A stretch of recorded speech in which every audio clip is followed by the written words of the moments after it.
JD.com is having a bumper 618 as Chinese shoppers stay online. Hong Kong. June is always a big month for Chinese e-commerce company JD.com. This year it could be huge. JD.com's most important annual sales campaign, 618, ends Thursday. The 3-week shopping event started back in 2004 typically brings in tens of billions of dollars in sales. This year's campaign, though, is unlike any other in the company's history. The event, which has grown to include JD.com's big Chinese rivals, Alibaba, Baba, and Pinduoduo, PDD, is one of the most significant barometers yet of how much Chinese consumers are spending as the world's second-largest economy slowly recovers from the coronavirus pandemic. It's a big opportunity for JD to prove its role in China's economic recovery and demonstrate that it has moved on from a 2018 scandal involving its CEO. The company is China's second biggest e-commerce company with 20% market share, though it lags far behind Alibaba's 60%. Pinduoduo is third with 10%. This moment is pretty important, Ling Chengkai, vice president of JD Retail, told CNN Business in an interview earlier this week. This is the first nationwide sales event during the recovery of the virus. So far, Ling said the company has seen pretty good momentum, nothing that electronic goods, smartphones and beauty products have all just rebounded really well. 618 also coincides with the company's secondary listing this week on Hong Kong Stock Exchange. It raised nearly $3.9 billion, money that could help it increase its share of China's e-commerce market.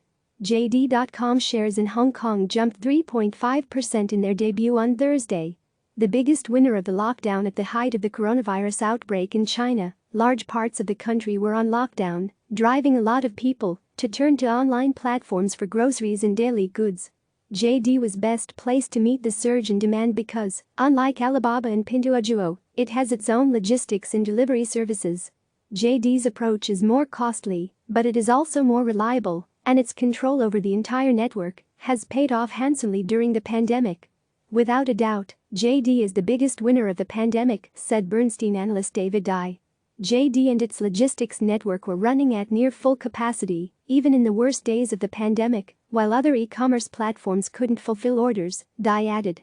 Top executives at Alibaba and Pinduoduo acknowledged delivery issues during earnings calls earlier this year because of delays and limits in delivery capacity.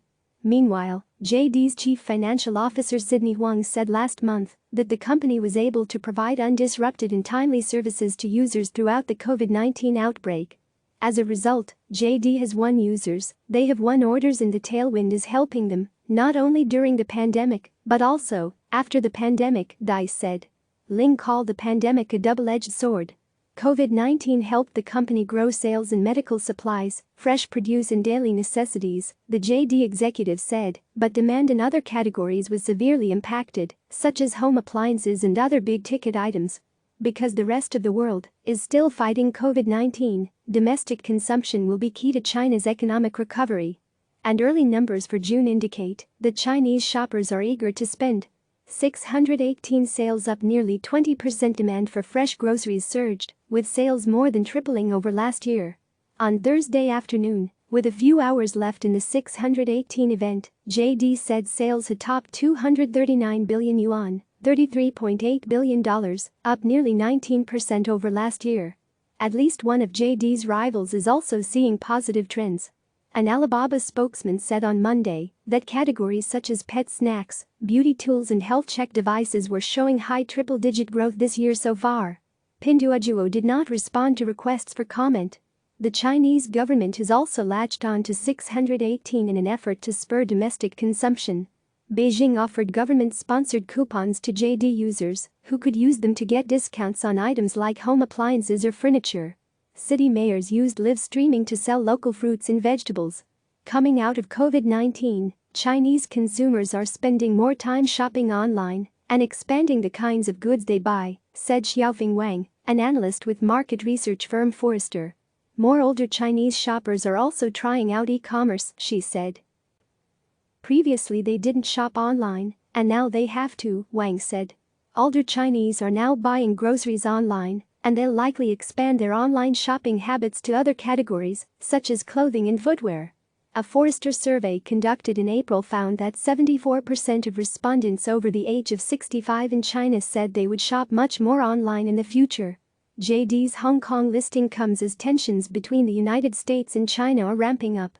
Chinese companies listed on U.S. exchanges are coming under much more intense scrutiny from U.S. lawmakers. Ling declined to comment on the potential risk to its business should tensions between Beijing and Washington continue to escalate.